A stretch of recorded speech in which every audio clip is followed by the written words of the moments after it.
This is Nathan coming to you live from I-75. Today we've got a different kind of project. This is my one wheel. I use this for running around the shop, and as you can see, this tire will no longer hold air. I got so many threads showing. So we're gonna do a tire change. I'm gonna try to keep this video short, show you what you need to do to get that thing off and get your new tire on. First thing you're gonna need, T25 Torx bit. Pop that fender off. Oak City Shred Fast. Next step, you're gonna have to take off your front foot pad and your rear foot pad. Same size Torx bit. You do that, this bottom part is just going to slide. There you go. We've got two more right here. We'll get our foot pad off. So your foot pad sensor is gonna be right here. You can use a pair of needle nose, or they do have a special wrench that will open this up. Loosen that, and that will just pull right out. And this is the one that comes from your battery pack in the back.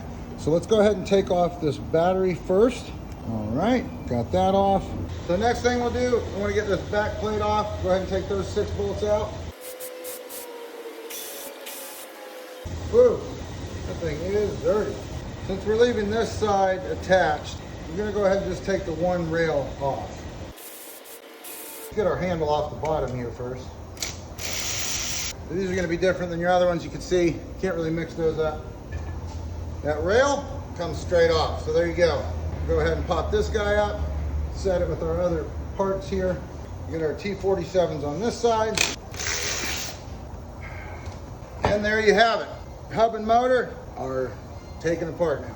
So we held the center with this part, this little guy right here. Turned that, popped it right off. Looks like somebody had stuck that sealant stuff in there. There we go. So once we've got our tire popped off of the bead, we're gonna go ahead and pull it off of whichever side you want, really. But what I suggest is lubing this up a little bit before you start trying to pull it off. Little Dawn dish soap. I'm not sure if this is normal or not, but there's a lot of buildup. Some stuff here. I'm not sure what that is. Once you get it past that halfway point, you should be able to pop it the rest of the way up pretty easy there. Pull it straight off. It's that easy. Now we're gonna go ahead and clean this hub off before we put our new tire on. So here's my biggest problem with all of these things you can put in to stop leaks. If you look at this hub, there are multiple places. Where is it? Every spot that we ended up getting this like weird oxidative thing that was happening, the stuff that we had to scrape off, right? Well, that's aluminum. And if you can look right here, this is just, I knew I didn't like that stuff. Somebody put it in there as a quote unquote favor, and I'm not so sure my hub isn't close to being ruined. Look at the size of these pits. I don't know about you, but I'd probably rather have a flat tire than a ruined hub. Should have done this way sooner. I mean, at least they're not all the way through, but I don't know how thick that aluminum is. I can tell you those pits are pretty deep. Make sure I get all that off of there. It's not doing any more damage. I think I'm actually going to paint this before I put it back. Don't want that bare aluminum exposed. All right, I'm going to paint this, throw that other tire on in a second. So now that I got this cleaned off, I'm just going to show you. Not happy about that. So let's go ahead, cover this exposed aluminum. All right, I think that's good. Go ahead and let this dry, then we'll throw the other tire on. So now that our paint has dried, so that we hopefully don't have any more deterioration of our hub, go ahead and spray this, and I'm sure there's better things to use than soapy water. You want to keep in mind when you're putting this back on, this is going to be on your right side. The board's facing this way. So if you have a directional tire like this one, you want to make sure you're checking the direction that it's supposed to go and that we're putting it on accordingly. That one, you can just shove right through. So I went ahead and got some of the goop that we use for the regular tires so I can put on here. Soapy water just does not seem to be cutting it.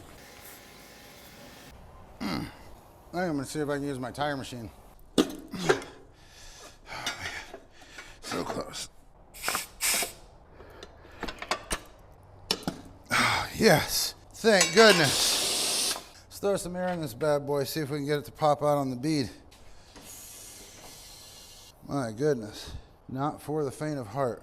If you're having problems like I did with it seating, one of the tricks, you get a ratchet strap, put it around the middle, see if we can't get this thing to seat.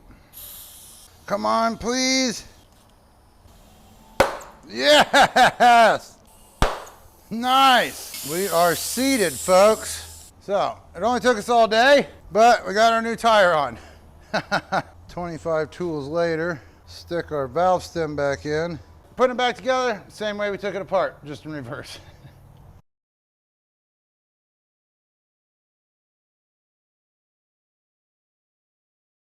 Took a little longer than we thought it would, but we got it done. Hopefully this helps you guys a little bit. If you're having issues getting your tire changed, give us a like and a follow if you feel like it. Otherwise, don't.